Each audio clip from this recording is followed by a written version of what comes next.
The rattle of the train vibrated through Daniel's body as he stared out the window. The city skyline slowly melted into hills and patches of farmland, a sight he hadn't seen in months. His parents had demanded his presence at their 35th wedding anniversary, and after weeks of excuses, he finally gave in. The truth was, he wasn't ready to face his family. Life had become easier when he lived 2 hours away, where phone calls could be ignored and family dinners were optional. He drummed his fingers on the edge of the seat, glancing down at his phone. No new messages. Sophia hadn't texted him since last week, which was unusual. His younger sister had always been the one to check in, whether to vent about their parents or gossip about old friends from their small town. He knew something was off between them, but he couldn't figure out what. The announcement for his stop blared through the intercom. He sighed and tucked his phone into his coat pocket. Back to the family circus. The familiar streets of his childhood welcomed him like a half-forgotten memory, narrow lanes lined with cracked sidewalks, laundry swaying from balconies, and the scent of fresh bread wafting from the local bakery. As he approached the old, two-story house his parents had lived in for over 3 decades, the sound of voices spilled from the open windows. His mother, Lucia, was on the porch, wiping her hands on a kitchen towel. When she saw Daniel, her face lit up. "Danny! You made it," she called, her voice full of relief. Before Daniel could respond, she pulled him into a tight embrace, smelling like flour and oregano. "You look too thin." "Are you eating properly?" she asked, holding him at arm's length to inspect him. "Nice to see you too, Mom," Daniel said, forcing a smile. "Where's Dad?"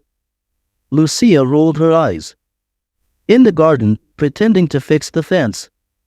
You know how he is, can't sit still, even today." She gave Daniel a light push toward the door. "Come on inside. Sophia and Mateo are already here." Daniel's stomach tightened at the mention of Sophia.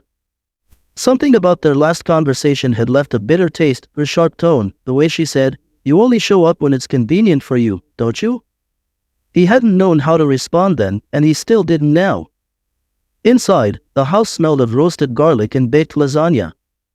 The familiar clutter, family photos on every wall, old trophies on the bookshelf, a cross above the door, reminded Daniel of a time when life felt simpler.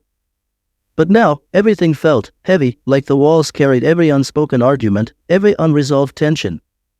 "Look who finally showed up," Sophia called from the living room, not looking up from her phone. She was sprawled on the couch, her dark hair tied in a messy bun. The way she said it, half teasing, half bitter, made Daniel's shoulders tense. "Good to see you too, Sophie," Daniel replied, forcing a grin. Mateo, the youngest of the family, sat on the floor with a controller in hand, lost in a video game. He gave Daniel a quick glance and a grin before returning his attention to the screen. "Hey, Danny. You still suck at this game?" he asked playfully. "Probably," Daniel chuckled, ruffling Mateo's hair as he passed. Lucia reappeared from the kitchen, carrying a tray of coffee cups. "Danny, do you want a snack? We still have time before dinner. I made some pão de queijo." Daniel shook his head.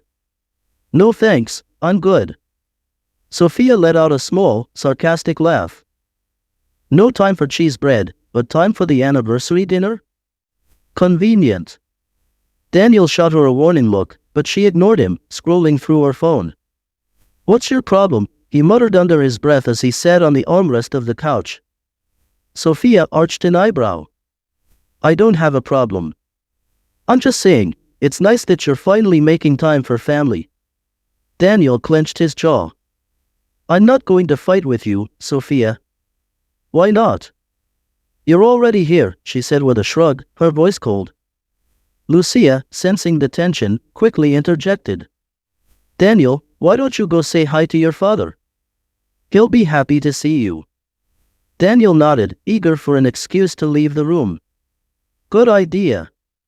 In the backyard, Eduardo stood near the fence, hammer in hand, squinting at a loose post like it had personally offended him. He wore the same worn-out flannel shirt Daniel remembered from his teenage years, sleeves rolled up to reveal tanned arms marked with small scars from years of manual labor. "Still trying to fix that thing?" Daniel called out. Eduardo turned, his weathered face breaking into a grin. Look who decided to show up. Daniel approached cautiously. His father wasn't one for emotional displays. A handshake, maybe a clap on the back, that was the extent of affection Eduardo knew how to show. Today was no different. Eduardo gave him a firm handshake, his grip strong despite his age. "How's life in the big city?" Eduardo asked, returning to his task. "Busy," Daniel replied. "Work's been intense." Eduardo grunted. "Work's always intense. But family comes first, Danny. Never forget that." There it was. The first of many guilt trips Daniel knew would come before the weekend was over. "I'm here, aren't I?" Daniel said, trying to keep the irritation out of his voice. Eduardo drove a nail into the fence with one hard swing of the hammer. "You are. But it shouldn't take a special occasion to get you here." Daniel bit his tongue. It was always the same conversation, his father reminding him that family was everything, as if Daniel didn't already carry that weight. "I've got my own life, Dad. I can't drop everything every time you want me to visit."